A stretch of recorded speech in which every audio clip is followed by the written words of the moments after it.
दोस्तों, आज की कहानी का नाम है चोटी का किस्सा। एक बार महाराज कृष्णदेव राय ने तेनालीराम से पूछा, बताओ तेनाली, ब्राह्मण अधिक चतुर होते हैं या व्यापारी? महाराज, इसमें कोई संदेह नहीं है कि व्यापारी ब्राह्मणों से कहीं अधिक चतुर होते हैं, तेनालीराम ने उत्तर दिया। ऐसा तुम कैसे कह सकते हो तेनाली? महाराज बोले। महाराज, यदि आप अवसर प्रदान करें तो जो मैं कह रहा हूँ यह प्रमाणित करके भी दिखा सकता हूँ, तेनालीराम ने आत्मविश्वास के साथ कहा। ठीक है, तो कल प्रमाणित करके दिखाओ, जैसी महाराज की आज्ञा, किंतु मेरी एक शर्त है कि कल मैं जो कुछ भी करूं, आप उसके बीच में कुछ ना कहें, ना ही किसी अन्य को कोई रोड़ा डालने दें। महाराज ने तेनालीराम की बात मान ली। अगले दिन दरबार लगा। समस्त दरबारी दरबार में उपस्थित थे। राजगुरु भी अचानक तेनालीराम राजगुरु से बोला, राजगुरु जी, मेरा आपसे एक निवेदन है। यदि आपको अगर मेरा निवेदन बुरा लगे तो क्षमा करें, किंतु ये अति आवश्यक है।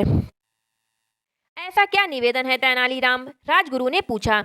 महाराज, आपको चोटी चाहिए, इसलिए उनके लिए आपको अपनी चोटी का बलिदान देना होगा, अर्थात आपको अपनी चोटी कटवानी पड़ेगी। हाथ जोड़कर तेनालीराम बोला। ये सुनते ही राजगुरु का खून खौल उठा। क्रोध में लाल पीला होकर वह तेनालीराम को खरी खोटी सुनाने लगा। तब तेनालीराम उन्हें शांत करते हुए बोला, राजगुरु जी, बदले में चाहे तो आप मुंह मांगा दाम मांग लें, किंतु चोटी तो आपको कटवानी ही पड़ेगी, क्योंकि ये महाराज की आज्ञा है। राजगुरु समझ गया कि वह महाराजा की आज्ञा के विपरीत नहीं जा सकता। फिर चोटी का क्या है, वह कुछ दिनों में पुनः उग आएगी। वह सोचने लगा कि बदले में उसे कितनी स्वर्ण मुद्राएं मांगनी चाहिए। कुछ देर सोचने के बाद वह बोला, ठीक है, यदि ऐसा करना अति आवश्यक है तो मैं अपनी चोटी कटवाने के लिए तैयार हूँ, किंतु चोटी के बदले मुझे 5 स्वर्ण मुद्राएं चाहिए। खजांची को कहे खजाने में से 5 स्वर्ण मुद्राएं निकालकर राजगुरु को दे दी गई और नाई बुलवाकर उनकी चोटी कटवा दी गई। कुछ देर बाद नगर के सबसे बड़े व्यापारी को बुलवाया गया। तेनालीराम ने उससे भी पूछा कि महाराज कृष्णदेव राय को इसकी चोटी चाहिए, इसलिए उसे अपनी चोटी कटवानी पड़ेगी। व्यापारी बोला, महाराज की आज्ञा में कैसे डाल सकता हूँ, लेकिन मैं एक गरीब आदमी हूँ। अपनी चोटी के बदले तुम जो कीमत मांगोगे वह तुम्हें दी जाएगी। तेनालीराम बोला। व्यापारी कहने लगा कि मैं महाराज से क्या मांग सकता हूँ, किंतु इतना कहूँगा कि इस चोटी की लाज बचाने के लिए अपनी पुत्री के विवाह में मुझे 5000 स्वर्ण मुद्राएं देनी पड़ी थी।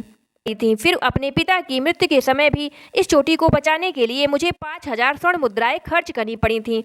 तो ठीक है, तुम्हें 10,000 स्वर्ण मुद्राएं। तेनालीराम कह ही रहा था कि व्यापारी बोला, मेरी बात पूरी सुन लीजिए श्रीमान, आज भी बाजार में इस चोटी के बदले मुझे 5000 स्वर्ण मुद्राएं आसानी से उधार मिल जाएंगी। अपनी चोटी पर हाथ फिराते हुए व्यापारी बोला, तो इसका अर्थ है कि तुम्हें अपनी चोटी के बदले 15,000 स्वर्ण मुद्राएं चाहिए? तेनालीराम ने पूछा।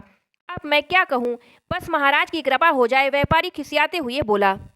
तुरंत खजाने से 15,000 स्वर्ण मुद्राएं निकालकर व्यापारी को दी गई। नाई तो पहले से ही दरबार में उपस्थित था। व्यापारी अपनी चोटी कटवाने बैठ गया। नाई भी उसकी चोटी काटने आगे आया, लेकिन जैसे ही उसने व्यापारी की चोटी काटने उस तरह निकाला, व्यापारी तुनक कर बोला, ए नाई, जरा देख के भूलना नहीं कि ये महाराज की चोटी है। व्यापारी के ये शब्द महाराज कृष्णदेव राय को अपमानजनक लगे।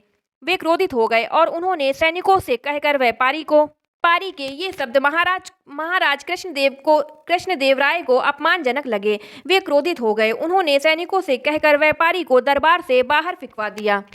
व्यापारी के हाथ में पहले ही 15,000 स्वर्ण मुद्राओं की थैली थी।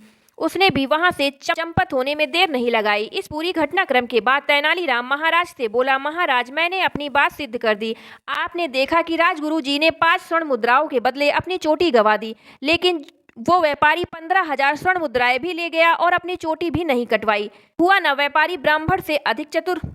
यह सुनकर महाराज सहित सारे दरबारी हंस पड़े। तो दोस्तों, कहानी अच्छी लगी हो तो वीडियो को लाइक एंड चैनल को सब्सक्राइब कर लेना।